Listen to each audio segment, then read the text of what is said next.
உங்கள் எல்லோரையும் மிக அன்போடு இந்த வேத பாட நேரத்திற்கு வரவேற்கிறோம்.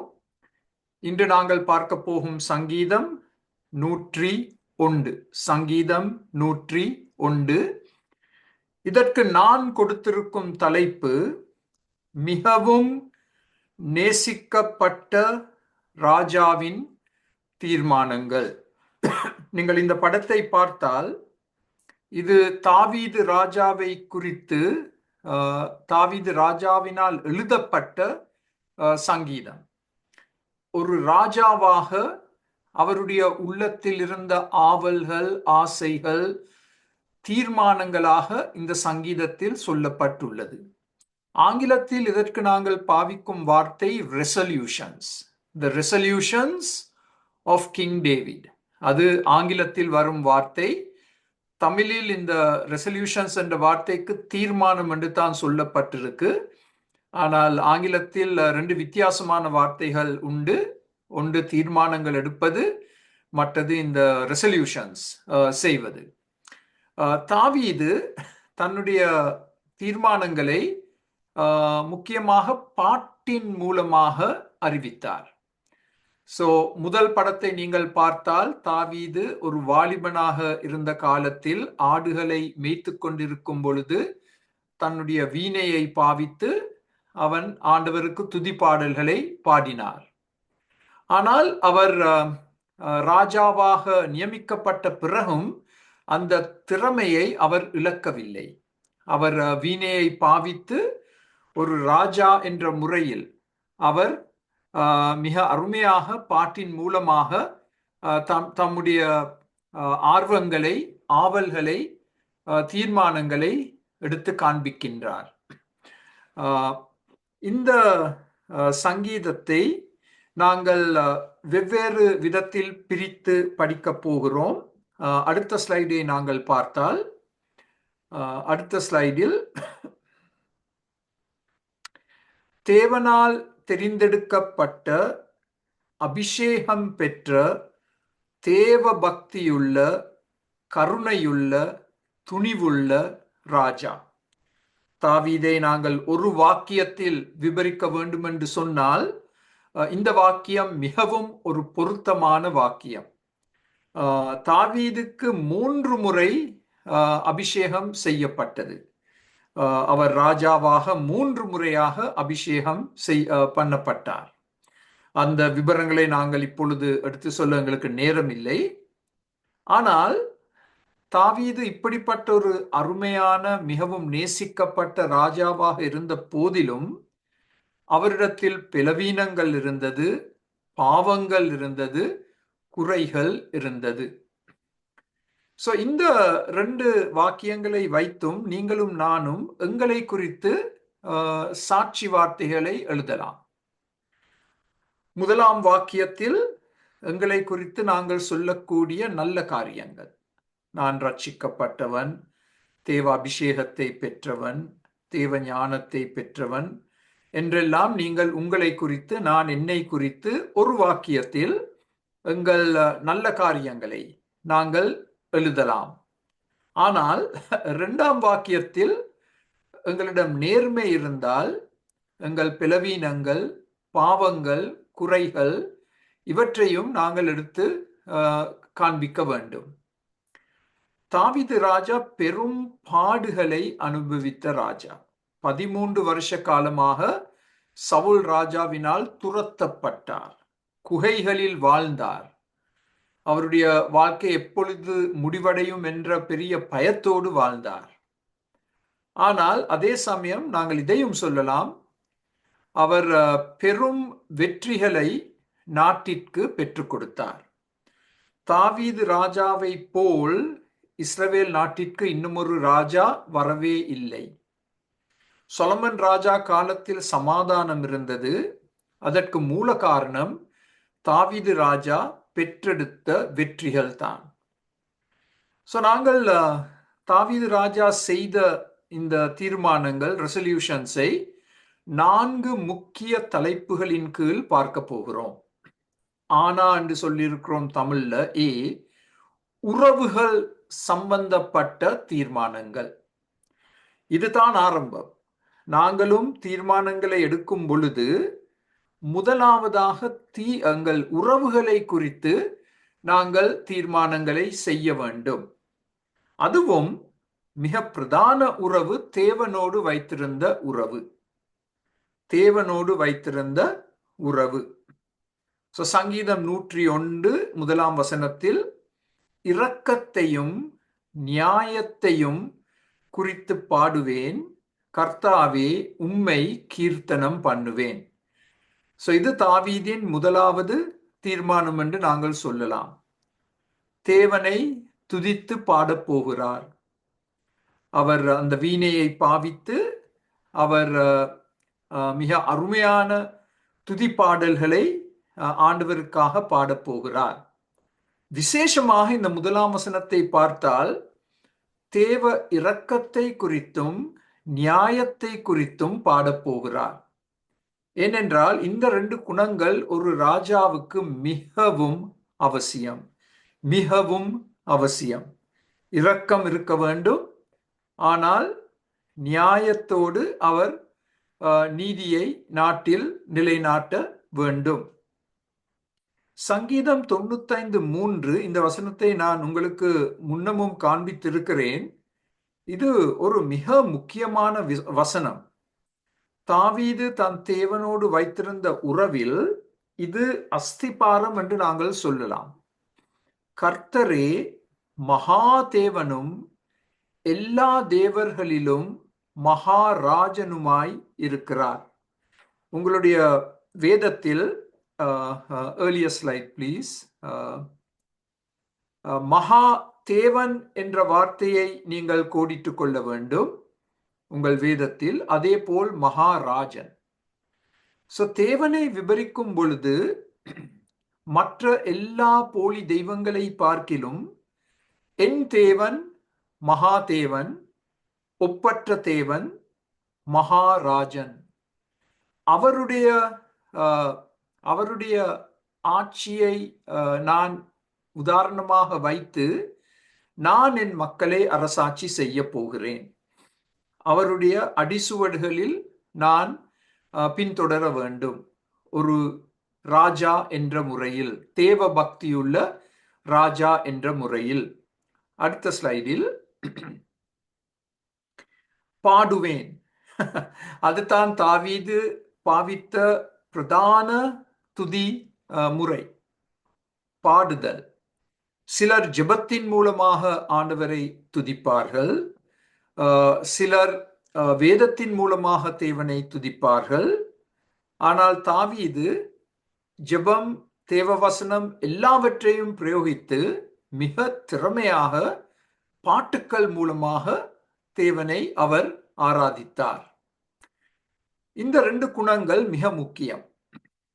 இரக்கம், நியாயம். தேவ இரக்கம். அதனால்தான் எங்களுக்கு மன்னிப்பு உண்டு. மன்னிப்பு இருப்பதற்கு பிரதான காரணம் தேவன் இரக்கமுள்ளவர். ஆனால் அதே சமயம் நாங்கள் மறக்கக்கூடாது, தேவ நியாயம் இருக்கு. நீதி காக்கப்பட்டு குற்றவாளிகளுக்கு தண்டனை கொடுக்கப்பட வேண்டும். அப்படி செய்யப்படாவிட்டால் தீமைகள் அதிகரிக்கும் நாட்டில். தேவன் நீதியுள்ளவர், தேவன் இரக்கம் உள்ளவர். அதே போல் தாவீது தீர்மானம் எடுக்கிறார், நான் அரசாட்சி செய்யும் பொழுது இரக்கத்தை காண்பிக்கப் போகிறேன், நியாயத்தை, நீதியை காக்கப் போகிறேன். சங்கீதம் 89:14 நீதியும் நியாயமும் உம்முடைய சிங்காசனத்தின் ஆதாரம், கிருபையும் சத்தியமும் உமக்கு முன்பாக நடக்கும். இங்கேயும் தாவீது தேவ அரசாட்சியை குறித்து எழுதும் பொழுது நீதி நியாயத்தை தேவ சிங்காசனத்தின் ஆதாரம் என்று எடுத்து கூறுகிறார். மாத்திரமல்ல, தேவ கிருபையும் சத்தியமும் தேவனுக்கு முன்பாக நடக்கும். இந்த 4 குணாதிசயங்கள் மிக மிக அவசியம் ஒரு அரசனுக்கு. நீதி, நியாயம், கிருபை, சத்தியம். அந்த 4 வார்த்தைகளையும் உங்களுடைய வேதத்தில் நீங்கள் கோடிட்டு வைத்திருக்க வேண்டும். ஏசாயா 16:5 வரப்போகிற ராஜா, நீதியுள்ள ராஜா, கர்த்தராகிய இயேசு கிறிஸ்து, அவருடைய ஆட்சி எப்படி இருக்கும் என்று ஏசாயா எங்களுக்கு எடுத்து காண்பிக்கின்றார். கிருபையினாலே சிங்காசனம் ஸ்தாபிக்கப்படும், நியாயம் விசாரித்து துரிதமாய் நீதி செய்கிற ஒருவர் அதின் மேல் தாவீதின் கூடாரத்திலே நியாயாதிபதியாய் உண்மையோடு வீற்றிருப்பார். இப்ப இங்கேயும் நீங்கள் கோடிட வேண்டிய சில வார்த்தைகள் இருக்கு. கிருபை, நியாயம், நியாயாதிபதி, இந்த 3 வார்த்தைகள் மாத்திரமல்ல, துரிதமாய் நீதி செய்கிறவர், காலதாமதம் ஏற்படாது. இந்த ராஜா அரசாட்சி செய்யும் பொழுது கர்த்தராகிய இயேசு கிறிஸ்து கிருபை காண்பிக்கப்படும், நியாயம் விசாரிக்கப்படும், துரிதமாய் நீதி கொடுக்கப்படும். அவர் உண்மையான நியாயாதிபதி. ஏசாயா 16:5. இப்ப அடுத்த ஸ்லைடை பார்ப்போம். முதலாவது தீர்மானம் உறவுகள் சம்பந்தப்பட்ட தீர்மானம். அதில் தேவனோடு வைத்திருக்கும் உறவு பிரதானமான உறவு. ஆனால் அதே சமயம் இந்த உறவுகளை நாங்கள் இனம் காண வேண்டும் என்றால், இரண்டாவதாக மனித உறவுகள். எங்கள் எல்லாருடைய வாழ்க்கையிலும் இந்த 2 உறவுகள் மிக முக்கியம். தேவனோடு நாங்கள் வைத்திருக்கும் உறவு, மனிதர்களோடு நாங்கள் வைத்திருக்கும் உறவு. இந்த மனித உறவுகளை தாவீது வித்தியாசமான முறைகளில் எங்களுக்கு விவரித்து காண்பிக்கின்றார். தாவீது மக்களை மிக திறமையாக இனம் கண்டு கொண்டார். அவர்களை வெவ்வேறு பிரிவுகளாக பிரித்து அடையாளம் கண்டு கொண்டு அதை வைத்து அவர் தீர்மானங்கள் எடுக்க போகிறார். முதலாம் புல்லட்டை பார்த்தால், சத்திய பாதையிலிருந்து வழி விலகுகிறவர்களோடு நான் ஒட்டிக்கொள்ள மாட்டேன்.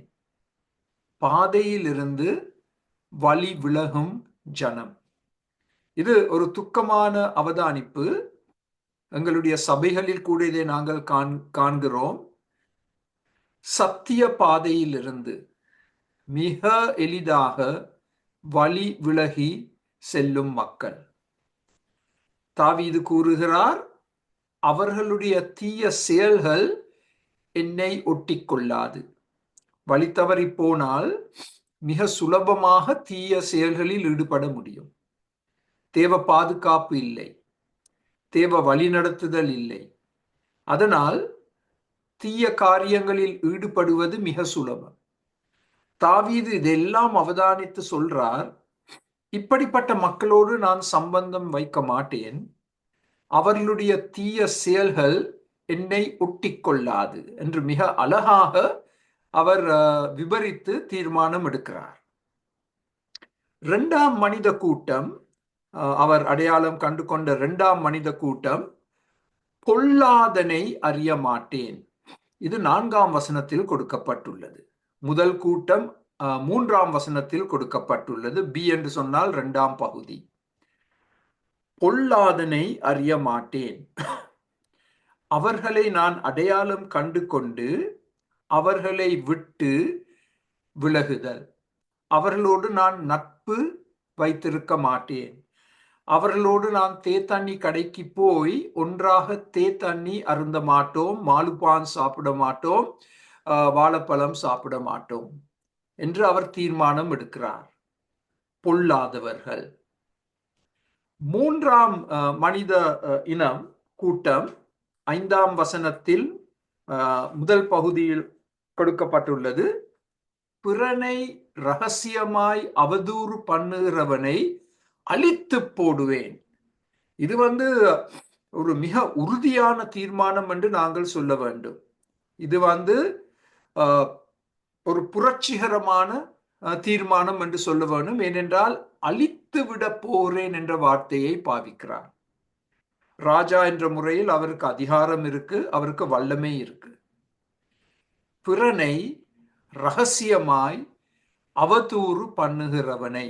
ஆங்கிலத்தில் those who secretly slander others.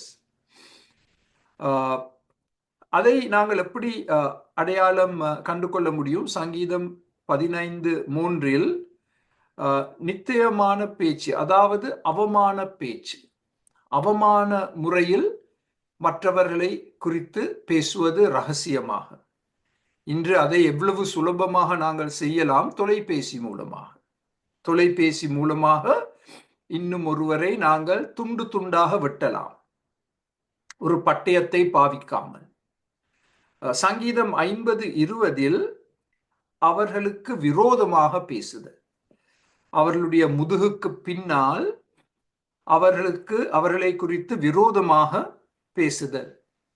இப்படிப்பட்ட மக்களை நான் வேரோடு அழித்து போடுவேன் என்று தாவீது தீர்மானம் எடுக்கிறார்.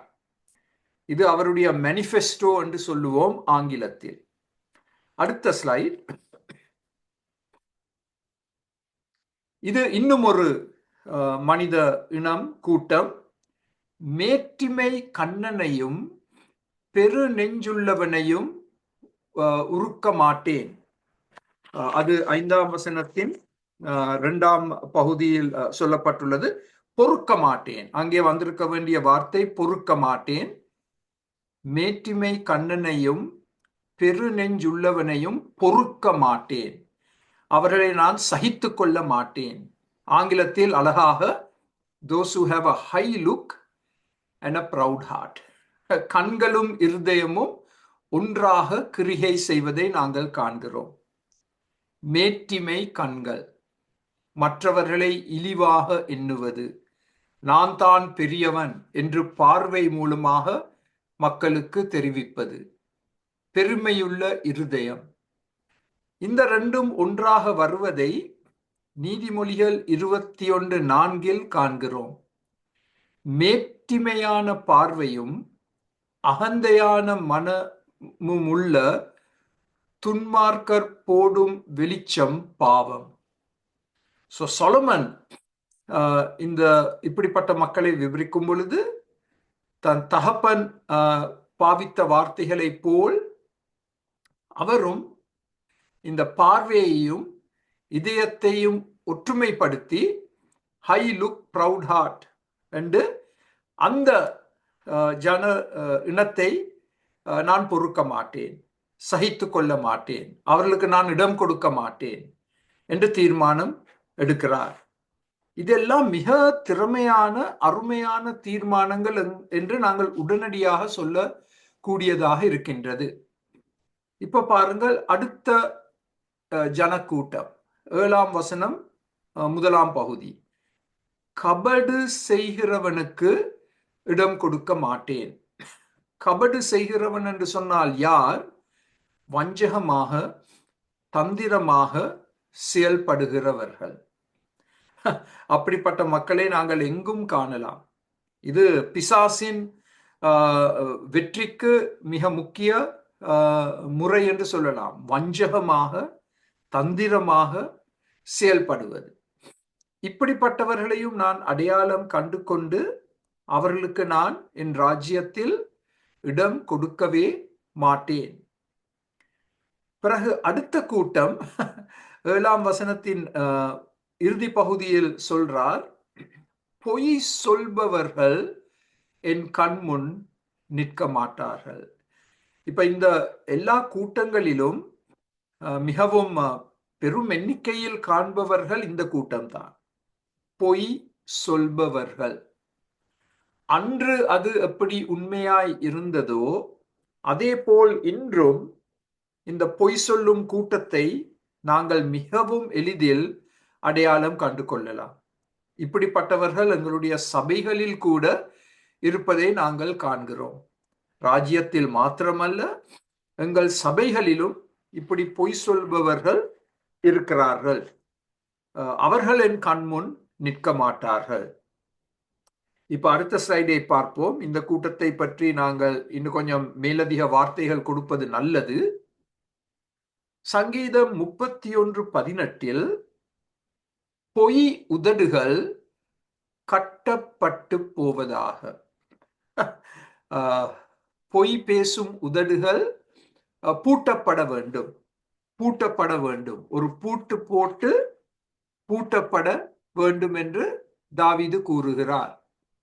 சங்கீதம் 63:11 பொய் பேசுகிறவர்களின் வாய் அடைக்கப்படும். இதை இன்னொரு விதத்துல சொல்ல போனால், அவர்களுடைய பல்லை நான் உடைத்து போடுவேன், அவர்களுடைய பல்லை நான் உடைத்து போடுவேன், அவர்களுடைய வாய் அடைக்கப்படும். சங்கீதம் 119 163 வசனம், அதிலும் ஒரு சின்ன தவறு இருக்கு. 119 163 பொய்யை வெறுத்து அதை அருவருக்கிறேன். அருமையானவர்களே, நாங்கள் எல்லாரும் அந்த தீர்மானத்தை எப்பொழுதும் எடுப்பது மாத்திரமல்ல, அது எங்களுடைய வாழ்க்கையில் நித்தியமாக காணப்பட வேண்டிய ஒரு குணம்.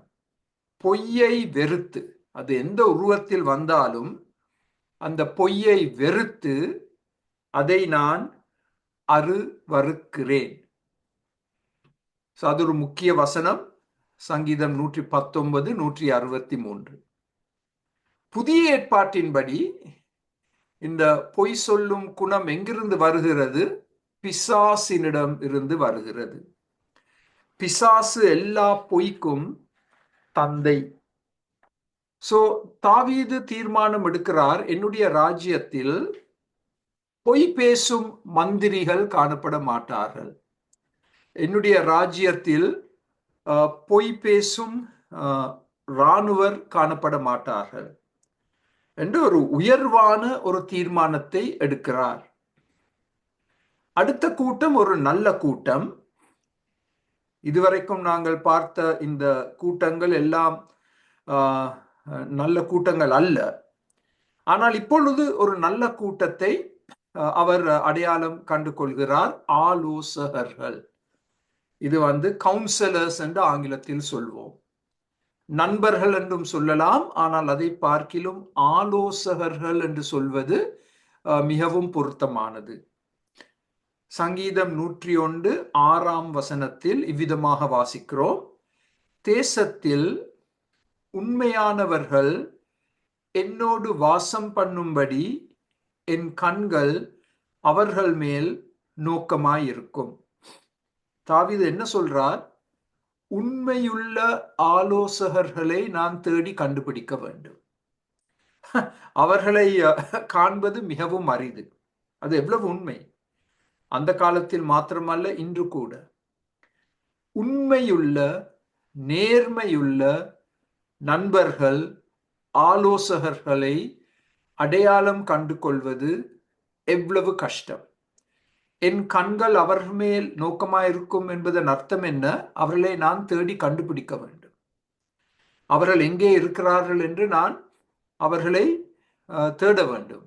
கண்டுபிடித்து அவர்களை என்னுடைய இன சர்க்கிள் என்று சொல்வோம், உள்வட்டம், உள்வட்ட ஆலோசகர்களாக நான் அவர்களை நியமிக்க போகிறேன். உண்மையுள்ளவர்கள், நம்பத்தக்கவர்கள், அவர்கள் என்னோடு தங்குவார்கள். அரண்மனையில் அவர்கள் தங்கும்படி நான் அவர்களுக்கு அறைகளை கொடுக்க போகிறேன். அவர்கள் எப்பொழுதும் என்னோடே கூட இருக்க வேண்டும். ஏனென்றால் எப்பொழுதும் அவர்களுடைய ஆலோசனை எனக்கு மிகவும் அவசியம். அவர்களை ஒன்று கூடுவது கஷ்டமாயிருக்கும், அவர்கள் தங்கள் சொந்த வீடுகளில் வாழ்ந்தால். அதனால் அவர்கள் அரண்மனையில் வாழ வேண்டும். அப்பொழுது நான் அவர்களை ஒன்று கூட்டி காரியங்களை குறித்து ஒன்றாக கதைத்து ஆலோசனை பெற்று தீர்மானங்களை எடுப்பது சுலபமாக அமையும். நான் அவர்கள் புத்திமதிக்கு செவி கொடுப்பேன். நான் தனிமையாக இயங்க மாட்டேன். இன்னும் ஒரு விதத்தில் சொல்ல போனால், நான் தனிமையாக இயங்க மாட்டேன். இவர்களுடைய ஆலோசனையை பெற்று, புத்திமதியை பெற்று, அதன்படி தீர்மானங்களை செய்து எடுத்து நாட்டிற்கு நன்மையை கொண்டு வர போகிறேன். இப்பொழுது அடுத்த ஸ்லைடை பார்ப்போம்.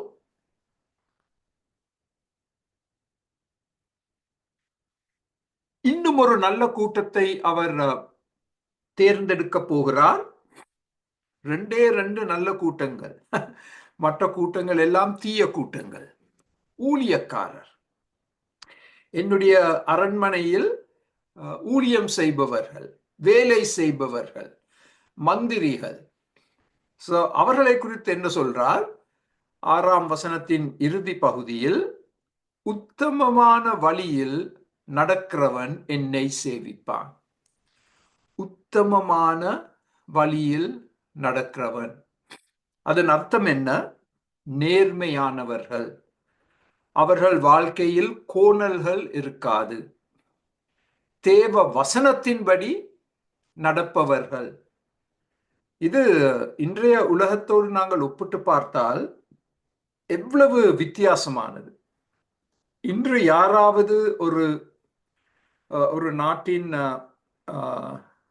பார்லிமெண்டில் சேர்க்கப்பட வேண்டும் என்று சொன்னால் எதை நாங்கள் தேடுகிறோம்? கல்வி. கல்வி இவங்க படிச்சவங்களா? அதுக்கு தான் முதலிடம் கொடுக்கிறார்கள். அது அவசியம், அவசியம் இல்லை என்று நாங்கள் சொல்ல மாட்டோம். ஆனால் அதற்கு நாங்கள் முதலிடம் கொடுக்க கூடாது. அதற்கு 2ஆம் தரமான இடத்தை கொடுக்க வேண்டும். முதலாவது வருவது அவர்களுடைய குணம். அவர்கள் உத்தமமானவர்களா? அதுதான் முதலாம் நிபந்தனை. அதற்கு பிறகு கல்வி, அதற்கு பிறகு திறமைகள். அந்த மூன்றையும் அந்த ஒழுங்கின்படி நாங்கள் எடுக்க வேண்டும். Character comes first, education comes second, skills come third. அந்த ஒழுங்கின்படி ஊழியக்காரரை நாங்கள் தேடி கண்டுபிடித்து அவர்களின் ராஜ்யத்தில் என்னோடு அவர்கள் சேவிப்பார்கள். திரும்பவும் சொல்றேன், குணம் முதலாவது, நேர்மையான குணம். 2வது கல்வி, அவர்கள் படித்திருக்க வேண்டும். 3வது திறமைகள். 2 கூட்டத்தார் மாத்திரம்தான் நல்ல கூட்டம் என்று நாங்கள் சொல்லலாம். மற்ற கூட்டத்தார் எல்லாம் தீமையான கூட்டத்தார். அவர்களுக்கு நான் இடம் கொடுக்கவே மாட்டேன். அவர்களை நான் அழித்து போடுவேன். ஆனால் இந்த 2 நல்ல கூட்டத்தார் என்னோடு அரண்மனையில் என்னோடு தங்குவார்கள். அதுதான் தாவீது எடுக்கும் தீர்மானங்களின் முதலாம் முக்கிய பிரிவினை, உறவுகள், ரிலேஷன்ஷிப்ஸ். இப்பொழுது 2ஆம் பிரிவினையை பார்க்க போகிறோம். ஆவண்ணா என்று சொல்லி இருக்கிறோம். தன்னுடைய தனிப்பட்ட ரகசிய வாழ்க்கையை குறித்து அவர் எடுத்த தீர்மானங்கள். இது எவ்வளவு எவ்வளவு முக்கியம். எங்களுடைய தனிப்பட்ட, யாரும் பார்க்காத ரகசிய வாழ்க்கையை குறித்து எடுக்க வேண்டிய தீர்மானங்கள். அதை குறித்து சில காரியங்களை பார்க்க போகிறோம். 2ஆம் வசனத்தின்படி, உத்தமமான வழியிலே விவேகமாய் நடப்பேன். The resolution of David, தாவீதின் தீர்மானம். நான் என்னை பொறுத்தளவில் உத்தமமான வழியில் விவேகமாய் நடப்பேன். சங்கீதம் 15 தாவீது கூறியிருந்தார், தேவ பிரசனத்துக்கு முன் நிற்கக்கூடிய தகுதி பெற்றவன் யார்? அதற்கு பதிலையும் கொடுக்கிறார் 2ஆம் வசனத்தில். உத்தம நடத்தை உள்ளவர்கள். இப்படிப்பட்ட உத்தம நடத்தை இல்லாவிட்டால் தேவனுக்கு முன் நிற்க முடியாது, அவருடைய பிரசன்னத்திற்குள் வர முடியாது என்று தாவீது திட்ட தெளிவாக எடுத்து கூறுகிறார். இன்னும் ஒரு விதத்துல சொல்ல போனால், தேவ வசனத்தின் சட்டங்கள், கட்டளைகளை நான் கடைபிடிப்பேன். தேவ வசனம்தான் என்னை வழிநடத்த போகிற புத்தகம், ஒரே புத்தகம். அந்த வசனத்தில் என்ன சொல்லி இருக்கோ அதன்படி நான் நடக்க போகிறேன். மிக திறமையான ஒரு தீர்மானம். தாவீது எடுத்த அதே தீர்மானத்தை நாங்களும் எடுக்க வேண்டும், எங்களுடைய தனிப்பட்ட ரகசிய வாழ்க்கைக்காக. விவேகமாய் நடப்பேன் என்று சொல்லும் பொழுது, நான் ஞானத்தோடு நடந்து கொள்வேன். அதுவும் எவ்வளவு அவசியம். honesty and wisdom, நேர்மையும் ஞானமும், அந்த ரெண்டையும் நாங்கள் ஒன்று சேர்த்தால் அதிலிருந்து புறப்படும் வல்லமை. ஞானத்தோடு நான் நடந்து கொள்ளப் போகிறேன், முட்டாள்தனமாக நான் நடக்க மாட்டேன். இதை நாங்கள் தாவீதின் ஆரம்ப காலத்தில் காணக்கூடியதாக இருக்கின்றது. தாவீது சவுலின் அரசாட்சியின் கீழ் அரண்மனையில் இருந்த நாட்களில், குறுகிய நாட்களில் தாவீதை குறித்து சொல்லப்பட்ட சாட்சி 1 சாமுவேல் 18:14. தாவீது தன் செய்கைகளில் எல்லாம் புத்திமானாய் நடந்தான், கர்த்தர் அவனோடே கூட இருந்தார். தாவீது என்ற பெயரை வெளியே எடுத்து போட்டு அங்கே உங்களுடைய பெயர் போடப்படக்கூடியதாக இருக்க வேண்டும், என்னுடைய பெயர் அங்கே போடப்படக்கூடியதாக இருக்க வேண்டும்.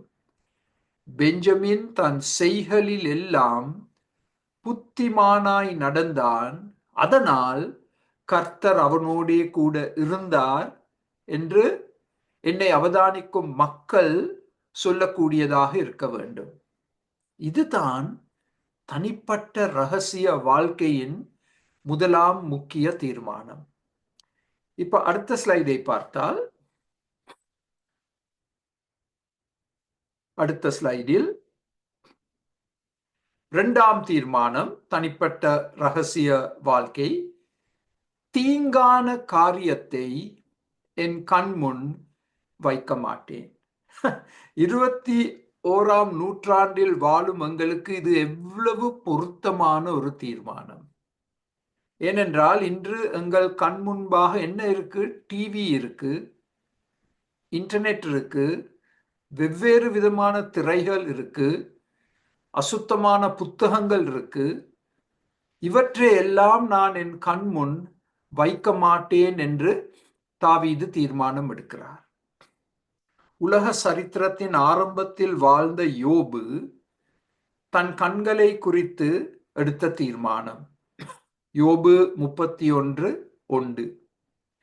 என் கண்களோடே உடன்படிக்கை பண்ணின நான் ஒரு கன்னிகையின் மேல் நினைப்பாயிருப்பது எப்படி? இந்த வசனத்தை வாசிக்கும் பொழுதெல்லாம் ஆண்களாகிய எங்களுக்கு ஒரு பெரிய குற்ற மனசாட்சி மிக எளிதில் வரும். ஏனென்றால் நாங்கள் ஆண்கள் எங்கள் கண்களால் பெரிதளவில் நாங்கள் பாதிக்கப்படுகிறோம். கண்கள் மூலமாகத்தான் பாவ இச்சைகள் பிறக்கின்றது. சோ யோபின் காலத்தில் இன்றைய காலம் போல் காட்சிகள் இருக்கவில்லை. ஆனாலும் யோப் அதை உணர்ந்து அவர் எடுத்த தீர்மானம், கண்களோடு நாங்கள் செய்ய வேண்டிய உடன்படிக்கை. கர்த்தராகிய இயேசு கிறிஸ்து மலை பிரசங்கத்தில் கூறிய வார்த்தைகளுக்கு செவி கொடுங்கள். மத்தேயு 5:29. உன் வலது கண் உனக்கு இடறல் உண்டாக்கினால் அதை பிடுங்கி எரித்து போடு. உன் சரீரம் முழுவதும் நரகத்தில் தள்ளப்படுவதை பார்க்கிலும் உன் அவயவங்களில் ஒன்று கெட்டுப்போவது உனக்கு நலமாயிருக்கும்.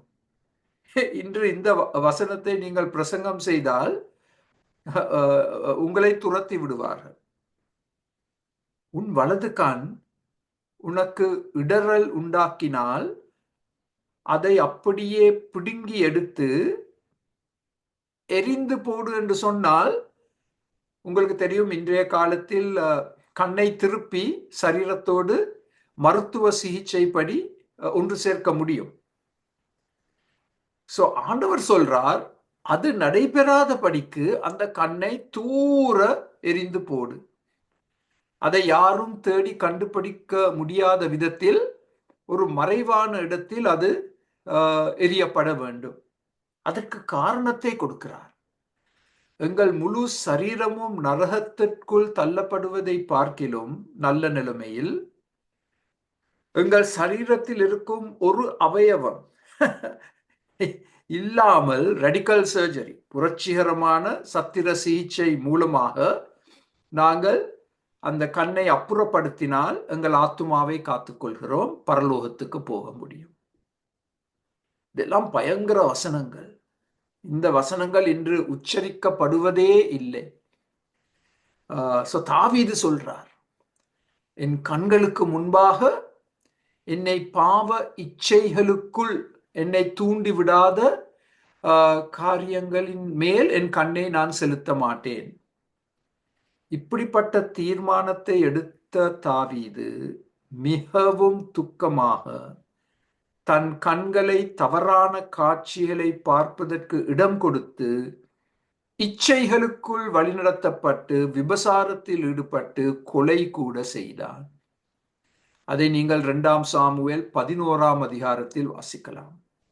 அதன் மூலமாக தாவீதின் வாழ்க்கையில் வந்த பயங்கர விளைவுகள். தீர்மானங்களை எடுப்பது மிக நல்லது, மிக அவசியம். ஆனால் அதே போல் அந்த தீர்மானங்களை காத்துக்கொள்வது இன்னும் எவ்வளவு முக்கியம். தேவ கிருபையால் மாத்திரம்தான் அந்த தீர்மானங்களை நாங்கள் நிறைவேற்ற முடியும். தன்னுடைய ரகசிய வாழ்க்கையை குறித்து தாவீது எடுத்த 2ஆம் தீர்மானம். அடுத்த ஸ்லைட்.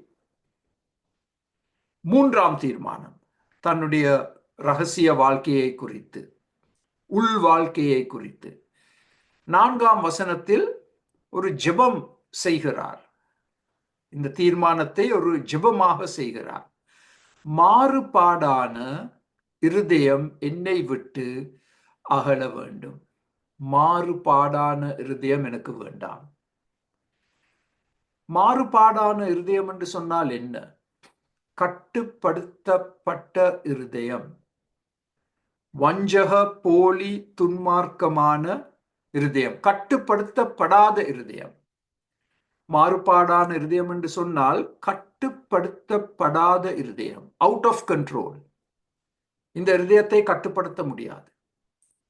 வஞ்சக, போலி, துன்மார்க்கமான இருதயம். இப்படிப்பட்ட இருதயத்தோடு தான் நாங்கள் எல்லாரும் பிறந்திருக்கிறோம். தேவ கிருபையால் மாத்திரம்தான் அந்த இருதயம் மாற்றப்பட முடியும். அதனால் தான் சங்கீதம் 51 தாவீது இவ்விதமாக ஜெபிக்கிறார், தேவனே சுத்த இருதயத்தை என்னிலே சிருஷ்டியும். அந்த சிருஷ்டியும் என்ற வார்த்தை எங்கிருந்து எடுக்கப்பட்டது? ஆதியாகமம் முதல் 2 அதிகாரங்கள். ஆண்டவர் எப்படி இந்த பூமியை படைத்தார்? எந்தவித பொருட்களையும் பாவிக்காமல் வார்த்தைகள் மூலமாக இந்த பிரமாண்டமான பூமியை, உலகத்தை படைத்தார். அதே போல் ஆண்டவரே இந்த மாறுபாடான இருதயத்தை எடுத்து போட்டு, நீர் எப்படி இந்த உலகத்தை சிருஷ்டித்தீரோ அதே போல் எனக்கு ஒரு புத்தம் புதிய இருதயத்தை எனக்கு தாரும். ஹார்ட் டிரான்ஸ்பிளான்ட் என்று கூட நாங்கள் சொல்லலாம். இது தன்னுடைய தனிப்பட்ட வாழ்க்கையை குறித்து தாவீது எடுத்த 3 முக்கியமான தீர்மானங்கள். எங்களுக்கு மிகவும் பொருத்தமான 3 தீர்மானங்கள். நாங்கள் எல்லாரும், நான் உட்பட, இந்த தீர்மானங்களை எடுக்க வேண்டும் என்பது தேவனுடைய சித்தம்.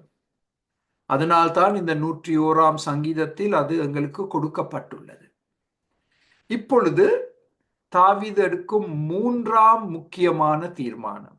முதலாவது உறவுகள், 2வது தன்னுடைய தனிப்பட்ட ரகசிய வாழ்க்கை, இப்பொழுது தன்னுடைய வீட்டு வாழ்க்கை. தாவீது உண்மையாகவே அவரை நாங்கள் பாராட்ட வேண்டும். நாங்கள் நுழையாத இடத்திற்குள் அவர் நுழைந்து விட்டார். ரகசிய வாழ்க்கை, இப்பொழுது வீட்டு வாழ்க்கை. நாங்கள் எல்லாரும் எங்கள் வீட்டு வாழ்க்கையை பற்றி பேசுவது மிக குறைவு. ஏன்? அது எங்களுக்கு அவமானத்தை கொண்டு வரும். ஐயோ, எந்த வீட்டில் நடக்கிற காரியங்களை நீங்க அறிந்தா நீங்க 100 மைல் தூரம் ஓடி விடுவீங்க என்று எங்கள் வீட்டு வாழ்க்கையை நாங்கள் ஒரு ரகசியமாக வைத்திருக்கிறோம். நான் இந்த குறிப்புகளில் எழுதி வைத்திருக்கிறேன். நாம் மிகவும் சோதிக்கப்படும் இடம் எங்கள் வேலை ஸ்தலம் அல்ல, சபை அல்ல, எங்களுடைய வீடு, இல்லம். நாங்கள் மிகவும் சோதிக்கப்படும் இடம். சங்கீதம் 18 தாவீது ஜெபிக்கிறார், என் துர்க்குணத்திற்கு என்னை விலக்கி காத்து கொண்டேன். என் வீட்டு வாழ்க்கை வெற்றிகரமாக இருக்க வேண்டும் என்றால் என் துர்க்குணம் என்னை விலக்கி காத்து கொண்டேன். அது என்னிடத்திலிருந்து விலக வேண்டும். துர்க்குணம். எனக்கு ஒரு மாறுபாடான இருதயம் இருக்கக்கூடாது. துர்க்குணம் என்னிடத்தில் காணப்படக்கூடாது. என் வீட்டில் உள்ளவர்கள் அதன் மூலமாக பாதிப்படையக்கூடாது. எங்கள் இல்லங்களில் தான் மிகப்பெரிய சண்டைகள் ஏற்படுகிறது. எங்களுடைய இல்லங்களில் தான் மனக்கசப்பு ஏற்படுகிறது. எங்கள் இல்லங்களில் தான் நாங்கள் ஒருவரை ஒருவர் பெரிதளவில் காயப்படுத்துகிறோம். பொதுவாக சொல்ல போனால், அதுவும் வார்த்தைகள் மூலமாக காயப்படுத்துவது எவ்வளவு சுலபம். கோபப்பட்டு வார்த்தைகள் மூலமாக நாங்கள் எங்கள் அன்பானவர்களை காயப்படுத்துவது.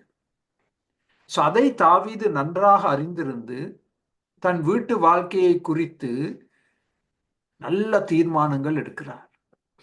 நீதிமொழிகள் 20:7 நீதிமான் தன் உத்தமத்திலே நடக்கிறான், அவனுக்கு பிறகு அவன் பிள்ளைகளும் ஆசீர்வதிக்கப்படுவார்கள். பாருங்கள், என் வீட்டில் இருக்கும் என் செல்வாக்கு, நான் ஒரு நீதிமான் என்ற முறையில் உத்தமத்திலே என் வீட்டில் நடந்தால் என்னுடைய பிள்ளைகள் மிகவும் ஆசீர்வதிக்கப்படுவார்கள் என்று சொலமன் ராஜா எடுத்து கூறுகிறார். நாங்கள் எங்கள் பிள்ளைகளுக்கு நல்ல கல்வியை கொடுக்கிறோம், திறமைகளை கற்றுக் கொடுக்கிறோம், அதெல்லாம் நல்லது. ஆனால் எங்கள் வாழ்க்கை மூலமாக அவர்களுக்கு இந்த உத்தமத்தை நாங்கள் கற்றுக் கொடுக்காவிட்டால் என்ன பிரயோஜனம்? அவர்கள் தவறான வழியில் செல்வது மாத்திரமல்ல, அவர்கள் தவறான தீர்மானங்களை எடுத்து தவறான திருமணங்களுக்குள் சென்று மிக பெரிய விளைவுகளை தங்கள் மேல் கொண்டு வருவார்கள். தகப்பன் என்ற முறையில், தாத்தா என்ற முறையில் நான் என்னுடைய இல்லத்தில் உத்தம இருதயத்தோடு நடந்தால் ஆண்டவர் கொடுக்கும் வாக்குத்தத்தம், என் பிள்ளைகள் மிகவும் ஆசீர்வதிக்கப்படுவார்கள், அவர்களும் நான் நடந்த உத்தம பாதையில் தொடர்ந்து நடப்பார்கள். அதை பார்க்கிலும் ஒரு பெரிய ஆசீர்வாதம் எங்களுக்கு அவசியம் இல்லை. அவர்கள் பெரிய பல்கலைக்கழகத்துக்கு போனார்கள், பெரிய உத்தியோகம் செய்தார்கள் என்றெல்லாம் நாங்கள் பாராட்டலாம். ஆனால் வழி தவறி போனால் என்ன பிரயோஜனம்? அதனால் வீட்டு வாழ்க்கையை குறித்து நாங்கள் எடுக்க வேண்டிய தீர்மானங்கள்.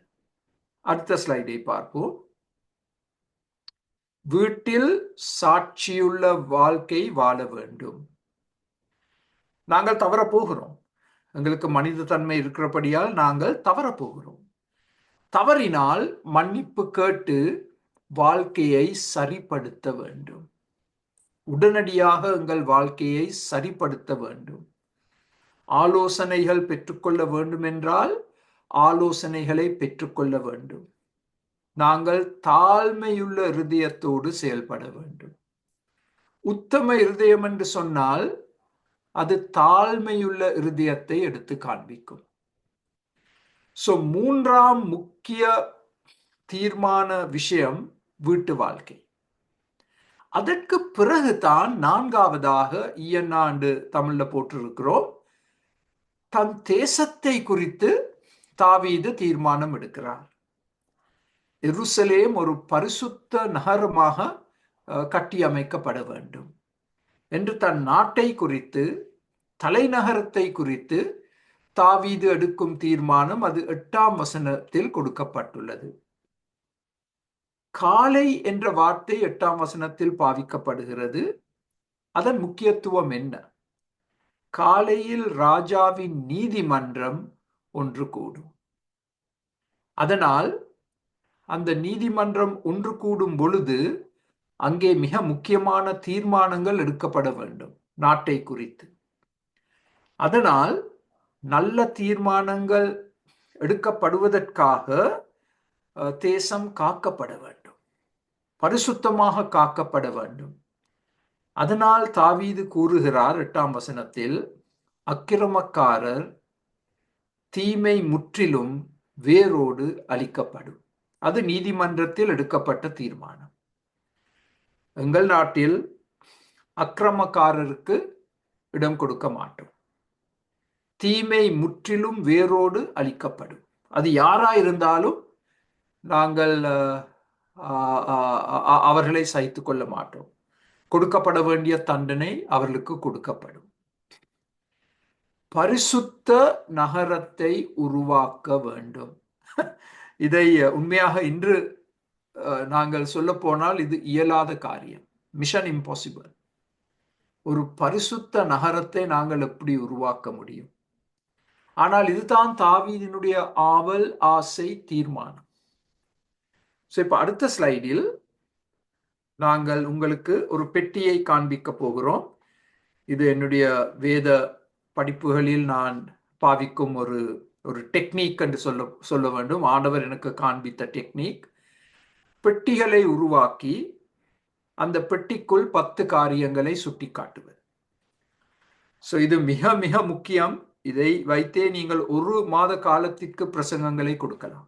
இந்த ஒரு பெட்டியை வைத்து பரிசுத்த நகரத்தின் அடையாளங்கள் என்ன, பரிசுத்த சமுதாயத்தின் அடையாளங்கள் என்ன, 10 காரியங்களை உங்களுக்கு மிகவும் வேகமாக எடுத்து காண்பிக்க போகிறேன். ஏனென்றால் இன்னும் ஒரு பெட்டி இருக்கு, அந்த பெட்டியையும் நாங்கள் பார்க்க வேண்டும்.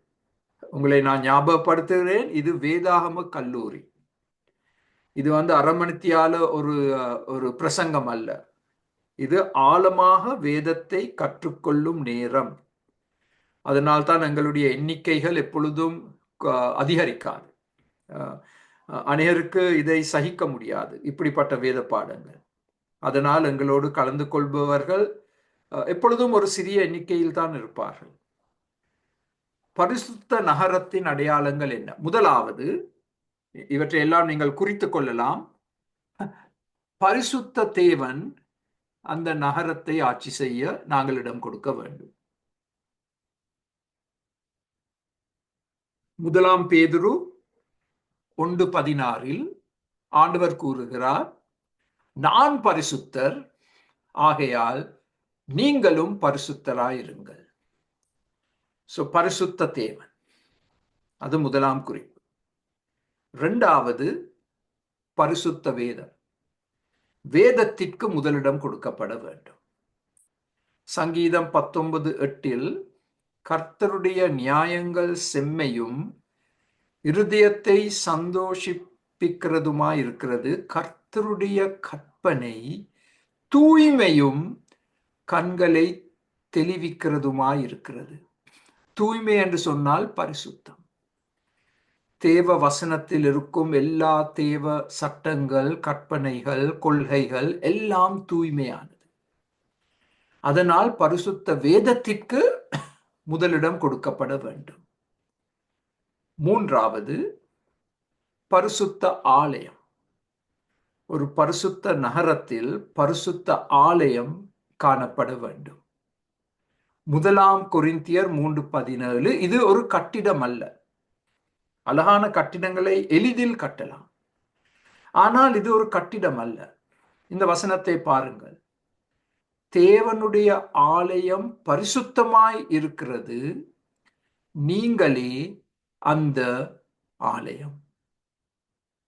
அதாவது தனிப்பட்ட மனிதன், தனிப்பட்ட விசுவாசி, அவன் தேவாலயம். அந்த ஆலயத்திற்குள் பரிசுத்த தேவன் குடியிருக்கிறார். அதனால் அந்த தனிப்பட்ட நபர் பரிசுத்தமாக வாழப்போகிறார். அப்படி பரிசுத்தமாக வாழ்ந்தால் அந்த முழு பட்டணமும் நகரமும் பரிசுத்தமாக மாற்றமடையும். நான்காவதாக பரிசுத்த கைகள். பரிசுத்த கைகள் 1 தீமோத்தேயு 2:8.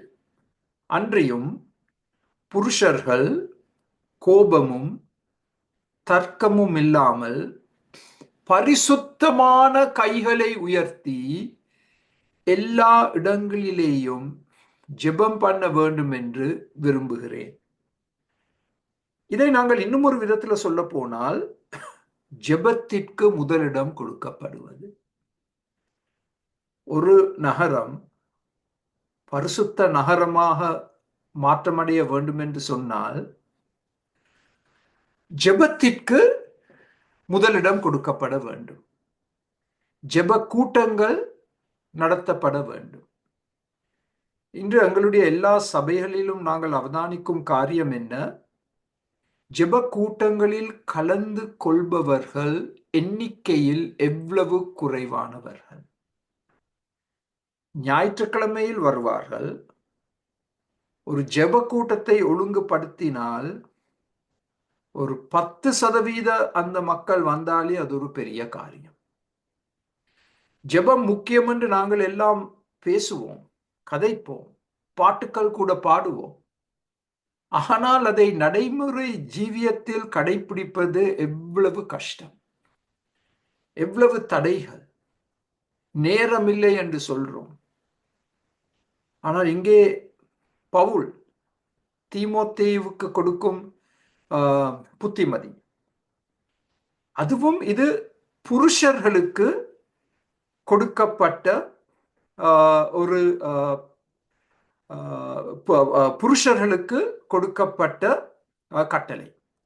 தயவு செய்து உங்களுடைய சிவப்பு பேனாவை எடுத்து அந்த புருஷர்கள் என்ற வார்த்தையை கோடிட்டுக் கொள்ளுங்கள். எங்களுடைய சகோதரிகள் ஜெபிப்பது மிகவும் ஒரு அருமையான காரியம். அவர்களை நாங்கள் பெரிய விதத்தில் பாராட்ட வேண்டும். ஜெபம் என்று சொன்னால் முதலாவதாக ஜெபிக்க வருபவர்கள் எங்களுடைய சகோதரிகள். அவர்களை நான் பெரிய விதத்தில் பாராட்டுகிறேன். புருஷர்கள் ஒரு ஜெப கூட்டத்துக்கு வந்து எங்களை ஜெபத்தில் வழிநடத்துவது மிகவும் குறைவு. 2000 வருஷத்துக்கு முன் அது எப்படி உண்மையா இருந்ததோ அதே போல் இன்று அது இன்னும் எவ்வளவு கஷ்டமாய் இருக்கின்றது. கோபம் இல்லாமல், தர்க்கம் இல்லாமல், சண்டை போடாமல் பரிசுத்தமான கைகளை உயர்த்தி, இந்த வசனத்தை கவனமா பாருங்கள், எல்லா இடங்களிலேயும். எல்லா இடங்கள் என்று சொன்னால் முதலாவதாக எங்களுடைய சொந்த வீடு, எங்களுடைய குடும்பத்தை ஒன்று சேர்த்து ஜெபிப்பது புருஷருக்கு, கணவனுக்கு, தகப்பனுக்கு கொடுக்கப்பட்டுள்ள பிரதான கட்டளை. மறந்துவிட வேண்டாம், மறக்க வேண்டாம். அது புருஷர்களுக்கு, கணவருக்கு, தகப்பனுக்கு கொடுக்கப்பட்டிருக்கும் கட்டளை. அதில் தவறினால் அந்த அருமையான மனைவி, சகோதரி அதை கண்டிப்பா செய்ய வேண்டும் பிள்ளைகளோடு. எல்லா இடங்களிலேயும் என்று சொன்னால் முதலாவதாக எங்களுடைய இல்லத்தில். ஜெப நேரம் வந்து விட்டது, எல்லாரும் ஒன்று கூடுவோமாக என்று தகப்பன் கட்டளை கொடுத்து எல்லாரையும் ஒன்று சேர்த்து ஜெபத்தில் வழி நடத்துவது. எல்லா இடங்களிலேயும் என்று சொன்னால் இரண்டாவது வந்து எங்களுடைய சபைகள். புருஷர்கள் ஜெபம் செய்வது உண்மையாகவே ஒரு அருமையான காட்சி. புருஷர்கள் ஜெபத்தில் ஒரு ஜெப கூட்டத்தையோ சபையையோ வழிநடத்துவது ஒரு மிக அருமையான காட்சி. எங்களுடைய சபைகளில் புருஷர்கள் இதை நிறைவேற்ற வேண்டும். எல்லா இடங்களிலேயும் என்று சொன்னால் அது உங்களுடைய வேலை ஸ்தலமாக இருக்கலாம், உற்றார் உறவினர்களுடைய வீடாய் இருக்கலாம், ஏதாவது ஒரு கூட்டமாய் இருக்கலாம். அங்கே நாங்கள் பரிசுத்த கைகளை உயர்த்தி ஜெபிக்கிறோம். அப்போ ஒரு நகரம் பரிசுத்தமாக காணப்பட வேண்டும் என்று சொன்னால் பரிசுத்த கைகள் காணப்பட வேண்டும், அதாவது ஜெபம். ஜெபம். இப்பொழுது அடுத்த ஸ்லைடை பார்ப்போம்.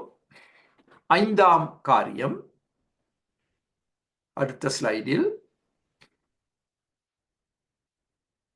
பரிசுத்த ராஜா இந்த நகரத்தில் அரசனாக காணப்பட வேண்டும். 1 சாமுவேல் 13:14, இப்போதோ உம்முடைய ராஜ்யபாரம் நிலை நிற்காது. இது சவுலை குறித்து சொல்லப்பட்ட வார்த்தைகள். கர்த்தர் தம்முடைய இருதயத்திற்கு ஏற்ற ஒரு மனுஷனை தமக்கு தேடி அவனை கர்த்தர் தம்முடைய ஜனங்கள் மேல் தலைவனாய் இருக்க கட்டளை இட்டார். கர்த்தர் உமக்கு விதித்த கட்டளையை நீர் கை கொள்ளவில்லையே என்று சாமுவேல் தீர்க்கதரிசி சவுலை நோக்கி கூறுகிறார். சவுல் தேவ சட்டத்தின்படி கட்டளைகள்படி நடக்கவில்லை. கீழ்ப்படியாமை அவனுடைய வாழ்க்கையின் அரசாட்சியின் முக்கிய அம்சமாக காணப்பட்டது. அதனால் தன் ராஜ்யத்தை இழந்தான்.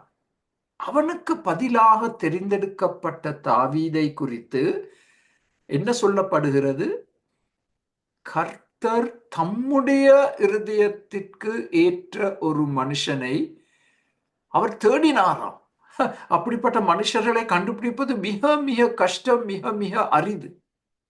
ஆண்டவர் எவ்வளவோ முயற்சி எடுத்து தேடி பார்த்து கடைசியாக தாவீதை கண்டுபிடித்தார். அந்த தாவீதுக்கு இருந்த இருதயம் என்ன? தேவனுக்கு எப்படி பரிசுத்த இருதயம் இருக்கோ அதே போல் தாவீதுக்கும் அந்த காலகட்டத்தில் ஒரு பரிசுத்த இருதயம் இருந்தது.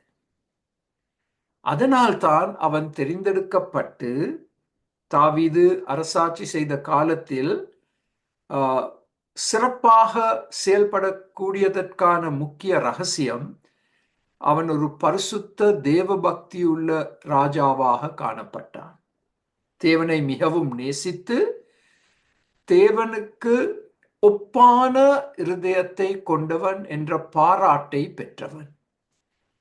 ஒரு பரிசுத்த ராஜா காணப்பட வேண்டும், ஒரு பரிசுத்த நகரம் உருவாக்கப்பட வேண்டும் என்றார். 6வதாக, பரிசுத்த ஜாதி மக்கள் அந்த நகரத்தில் காணப்பட வேண்டும். பரிசுத்த ஜாதி, பரிசுத்த மக்கள். 2 வசனங்கள். 1 பேதுரு 2:9, ராஜரீகமான ஆசாரிய கூட்டமாயும் பரிசுத்த ஜாதியாயும் அவருக்கு சொந்தமான ஜனமுமாயும் இருக்கிறீர்கள். 3 காரியங்கள் சொல்லப்பட்டிருக்கு தேவ ஜனத்தை குறித்து. நாங்கள் அவருக்கு சொந்தமானவர்கள், நாங்கள் ராஜரீகமான ஆசாரியர் கூட்டம், நாங்கள் பரிசுத்த ஜாதி, பரிசுத்த ஆசாரியர் கூட்டம். அதை 1 பேதுரு 2:5 காண்கிறோம். இயேசு கிறிஸ்து மூலமாய் தேவனுக்கு பிரியமான ஆவிக்கேற்ற பலிகளை செலுத்தும்படிக்கு பரிசுத்த ஆசாரிய கூட்டமாகவும் கட்டப்படுவீர்கள். ஆசாரியர்கள் என்ன செய்வார்கள்? 2 காரியங்களை செய்வார்கள். பிரீஸ், ஆசாரியர்கள். 1, மக்களுக்கு தேவ வசனத்தை விளக்கி சொல்வார்கள். 2வதாக, அதே மக்களுக்காக ஜெபிப்பார்கள். அதுதான் ஒரு ஆசாரியனுடைய 2 முக்கிய பிரதான கடமைகள். தேவ வசனத்தை கற்றுக் கொடுப்பது, தேவ வசனத்தின்படி ஆலோசனைகள் கூறுவது, மக்களுக்காக தேவ சந்நிதியில் சென்று ஜெபிப்பது. ஒரு நாடு, ஒரு நகரம், ஒரு பட்டணம் பரிசுத்தமாக காணப்பட வேண்டும் என்றால் பரிசுத்த ஜாதி மக்கள் அதில் காணப்பட வேண்டும். பரிசுத்த ஜாதி மக்கள் அதில் காணப்பட வேண்டும். தங்களை ஆண்டவருக்காக தூய்மையாக காத்துக்கொள்ளும் மக்கள், பாவத்தினால் தீட்டுப்படுத்தப்படாத மக்கள். அவர்கள் அந்த பட்டணத்தில் காணப்பட வேண்டும். இதுவும் இன்றைய சமுதாயத்தில் இப்படிப்பட்ட மக்களை கண்டுபிடிப்பது மிக மிக மிக கஷ்டம். அடுத்த குறிப்பு, இந்த பட்டணத்தில் பரிசுத்த ஆராதனைகள் செலுத்தப்பட வேண்டும். பரிசுத்த ஆராதனைகள். சங்கீதம் 29:2 பரிசுத்த அலங்காரத்துடனே கர்த்தரை தொழுது கொள்ளுங்கள். இப்ப இன்று பொதுவாக கர்த்தரை தொழுது கொள்வது என்று சொன்னால் நாங்கள் எதற்கு முதலிடம் கொடுக்கிறோம்? பாட்டுக்கள். அதுவும் பாட்டுக்களை திறமையாக பாடக்கூடியவர்கள், இசைக்கருவிகளை திறமையாக இசைக்கக்கூடியவர்கள், அப்படிப்பட்டவர்களைத்தான் நாங்கள் தெரிந்தெடுக்கிறோம். ஆனால் இங்கே என்ன சொல்லப்பட்டிருக்கு? பாட்டு திறமை இருந்தால் நல்லது, இசை கருவிகளை வாசிக்க கூடியவர்கள் இருந்தால் மிக நல்லது. ஆனால் அவற்றை பார்க்கிலும் முக்கியமான குணம் என்ன? பரிசுத்த அலங்காரம். அந்த நபரிடம் பரிசுத்த அலங்காரம் காணப்படுகிறதா? ஒரு உதாரணத்தை எடுத்து சொல்ல விருப்பப்படுகிறேன். எங்களுடைய பேச்சு, நாங்கள் ஈடுபடும் சம்பாஷணைகள், நாங்கள் பாவிக்கும் வார்த்தைகள், இவற்றில் பரிசுத்தம் காணப்படுகிறதா? இது ஒரு மிக பெரிய சவாலை எங்களுக்கு கொண்டு வரும் காரியம். நாங்கள் எல்லாரும் மிகவும் தவறும் இடம் எங்களுடைய வார்த்தைகள். அது உங்களுக்கு தெரியும், அது எனக்கு தெரியும். நாங்கள் பேசும் வார்த்தைகளை குறித்து நாங்கள் எவ்வளவு துக்கப்பட்டிருக்கிறோம், நாங்கள் எவ்வளவு பேரை காயப்படுத்தி இருக்கிறோம். நாங்கள் ஆண்டவரை ஆராதிப்பதற்கு முன்னமாக அப்படிப்பட்ட பாவங்களிலிருந்து விடுதலை செய்யப்பட்டு பரிசுத்த அலங்காரத்துடன், பரிசுத்த அலங்காரத்துக்கு இன்னும் ஒரு அருமையான குணாதிசயம் தாழ்மை. தாழ்மை. ஆராதனை விஷயத்திலோ வேற எந்த விஷயத்திலும் இந்த பெருமைக்கு இடமில்லை. ஆண்டவர் பெருமையுள்ளவர்களை வெறுக்கிறார் என்று வேதத்தில் வாசிக்கிறோம். ஆனால் எவ்வளவு எளிதில் பெருமை எங்களுக்குள் புகுந்து எங்களை ஆட்கொண்டு எங்களை அழிவின் பாதையில் எடுத்து செல்கிறது.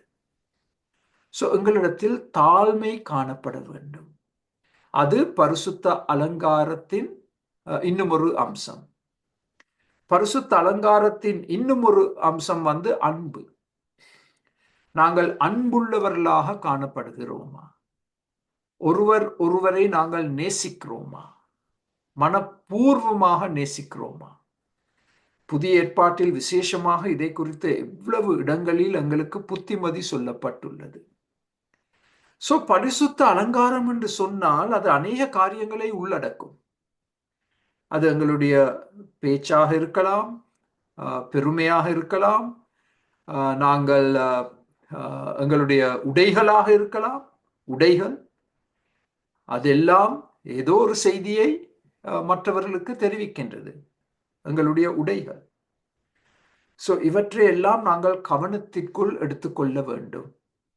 பரிசுத்த ஆராதனை காணப்பட வேண்டும். ஒரு பரிசுத்த பட்டணத்தை நாங்கள் உருவாக்க வேண்டும் என்றால், அடுத்த ஸ்லைடை பார்ப்போம்.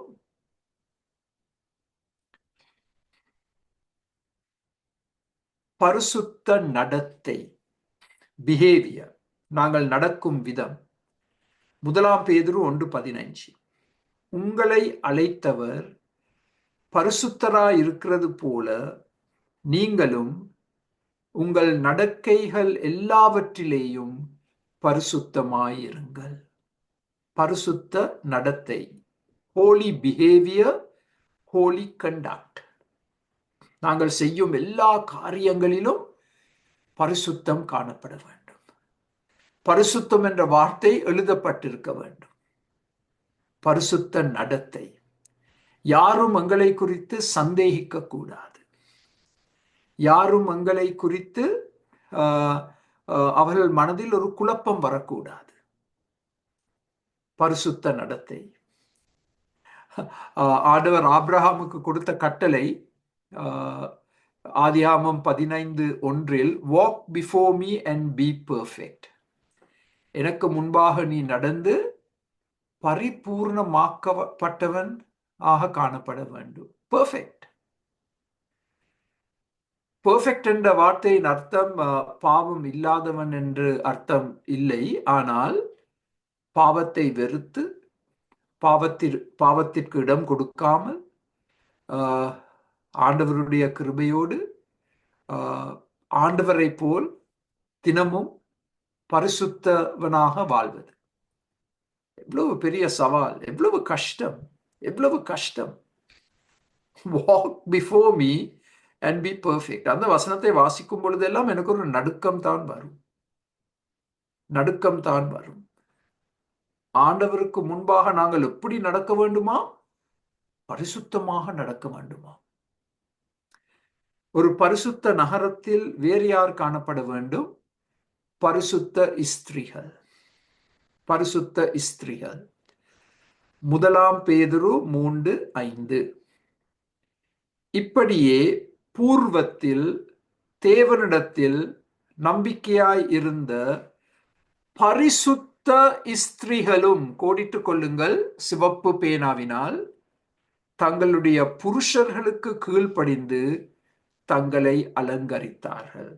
இந்த வசனத்தை வைத்து ஒரு முழு வாரம் பிரசங்கங்கள் கொடுக்கலாம், வேத பாடங்களை நடத்தலாம். இன்று எங்களுடைய சகோதரிகள் தங்களை அலங்கரித்துக் கொள்வது ஒரு பொதுவான இயற்கையான காரியம். அதுல தவறில்லை, அதுல தவறே இல்லை. எங்கள் ஸ்திரீகள் பொருத்தமான முறையில் தங்களை அலங்கரித்துக் கொள்வது. ஆனால் பேதுரு என்ன சொல்றார்? ஒரு பரிசுத்த ஸ்திரியை நாங்கள் எப்படி அடையாளம் கண்டுபிடிக்க முடியும்? அவர்கள் அணியும் உடைகளினால் அல்ல, அவர்கள் அணியும் நகைகளினால் அல்ல, அவர்கள் கைகளில் இருக்கும் மோதிரங்களினால் அல்ல. எப்படி நாங்கள் அவர்களை அடையாளம் கண்டு கொள்ள முடியும்? தங்களுடைய புருஷர்களுக்கு கீழ்ப்படிந்து. இது எவ்வளவு பெரிய தர்க்கத்தை உருவாக்கி இருக்கு இந்த வசனம், இந்த வார்த்தைகள். உங்களுக்கு தெரியாது பாஸ்டர் என்னுடைய கணவரை பற்றி. அது உண்மை, உங்களுடைய கணவரை பற்றி எனக்கு தெரியாது. ஆனால் தேவ வசனம் என்ன சொல்லுது? தங்களுடைய புருஷர்களுக்கு கீழ்ப்படிந்து. அந்த புருஷர்கள் தேவனுக்கு விரோதமான ஒரு காரியத்தை செய்ய உங்களுக்கு சொன்னால் கண்டிப்பாக அதற்கு நீங்கள் கீழ்ப்படிய முடியாது, கீழ்ப்படியக்கூடாது. அப்படி கீழ்ப்படியாமல் இருந்தால் விளைவுகள் வரும். ஆனால் தேவ வசனத்திற்கு ஒத்து போகும் காரியங்களை அவர்கள் செய்ய சொன்னால் கண்டிப்பாக நாங்கள் அதை செய்தே ஆக வேண்டும். அதுதான் ஒரு பரிசுத்த ஸ்திரீயின் அடையாளம். இன்று நாங்கள் எவ்வளவு குழப்பமான காலத்தில் வாழ்ந்து கொண்டிருக்கிறோம். ஸ்திரீகள் தங்களை அலங்கரிப்பதில், சரீர அலங்கரிப்புக்கு தான் எவ்வளவோ நேரத்தை செலவழிக்கிறாங்க, எவ்வளவோ பணத்தை செலவழிக்கிறாங்க.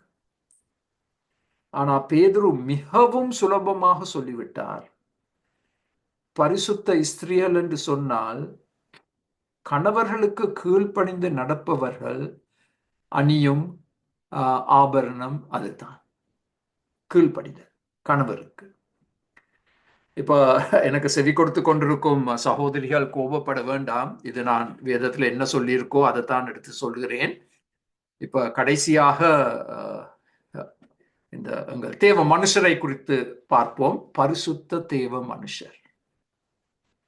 அதே பேதுரு என்ன சொல்றார்? 2 பேதுரு 1:21, தேவனுடைய பரிசுத்த மனுஷர்கள் பரிசுத்த ஆவியினாலே ஏவப்பட்டு பேசினார்கள். வேதம் எழுதப்படும் பொழுது பரிசுத்த ஆவியானவர் பரிசுத்த மனிதர்களை தெரிந்தெடுத்து அவர்கள் மூலமாக வேதம் எழுதப்பட்டது. ஆனால் இதை நாங்கள் எங்கள் தனிப்பட்ட வாழ்க்கைக்கு எடுத்துக்கொண்டால் ஒரு பரிசுத்த மனுஷனை நாங்கள் எப்படி அடையாளம் கண்டு கொள்ள முடியும்? பரிசுத்த ஆவியானவரின் ஆட்சியின் கீழ் செயல்பட்டு பரிசுத்த ஆவியானவர் என்ன வார்த்தைகளை கொடுக்கிறாரோ அந்த வார்த்தைகளை பேசுவது. அதற்கு நான் ஒன்றெண்டு உதாரணங்களை சொல்ல போனால், அப்படிப்பட்ட ஒரு பரிசுத்த மனுஷன் எப்படிப்பட்ட வார்த்தைகளை பேசுவார்? உற்சாகப்படுத்தும் வார்த்தைகளை பேசுவார், ஆறுதல் வார்த்தைகளை பேசுவார். ஒரு பரிசுத்த மனுஷனை எப்படி அடையாளம் கண்டு கொள்ள முடியும்? அவருடைய பேச்சு, சம்பாஷணை. பரிசுத்த ஸ்திரியை நாங்கள் எப்படி அடையாளம் கண்டு கொள்ள முடியும்? கீழ்ப்படியும் அலங்காரம். எவ்வளவு அழகாக தெளிவாக பேதுரு இதை எங்களுக்கு விபரித்து சொல்லி இருக்கிறார். 2 பேதுரு 3:11, இப்படி இவைகள் எல்லாம் அழிந்து போகிறதா இருக்கிறபடியால் நீங்கள் எப்படிப்பட்ட பரிசுத்த நடக்கையும் தேவ பக்தியும் உள்ளவர்களாய் இருக்க வேண்டும். இந்த முழு பூமியையும் ஆண்டவர் நெருப்பினால் அழிக்கப் போகிறார். அது எதிர்காலம். அதை நாங்கள் எதிர்பார்த்து கொண்டிருக்கிறோம். அப்படி அது நடக்க போகிறது என்று சொன்னால் எங்களிடத்தில் என்ன காணப்பட வேண்டும்? பரிசுத்த நடக்கை. ஸ்திரீகள் கீழ்ப்படிதல் என்னும் உடையை எப்பொழுதும் அணிந்திருக்க வேண்டும்.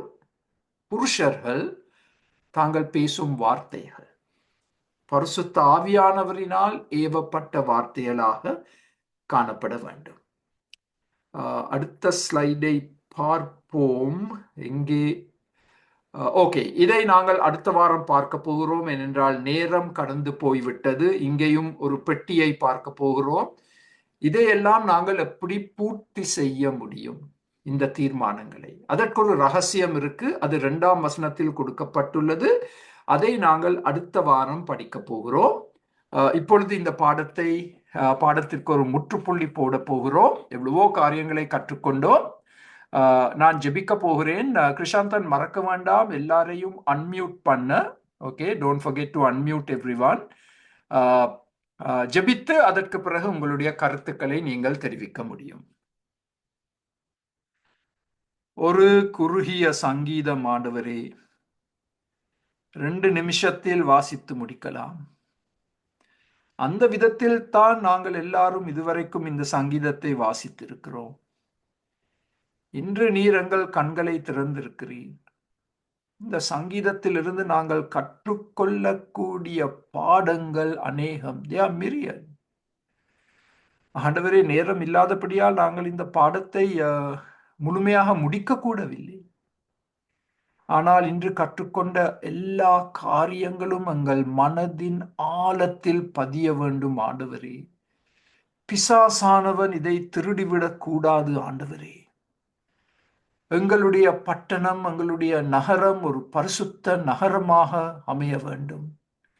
அதற்கான 10 குறிப்புகளை நாங்கள் பார்த்தோம். அதன்படி நாங்கள் செயல்பட்டால் நீர் அப்படிப்பட்ட ஒரு பட்டணத்தை எங்களுக்கு கொடுப்பீர். அப்படிப்பட்ட தலைவர்களை கொடுப்பீர், மந்திரிகளை கொடுப்பீர், ஜனத்தை கொடுப்பீர். அந்த எதிர்பார்ப்போடு வாழ ஆண்டவரே எங்கள் எல்லாருக்கும் கிருபை தாரும். இன்று எங்களோடு கலந்து கொண்ட ஒவ்வொரு குடும்பத்தையும் கண்ணோக்கி பாரும். ஒவ்வொரு சகோதரன் சகோதரியையும் ஆசீர்வதித்தருளும். இந்த ஜெபத்தை தாழ்மையோடு எங்கள் இரட்சகராகிய ஆண்டவராகிய இயேசுவின் நாமத்தில் கெஞ்சி கேட்கிறோம். ஆமென்.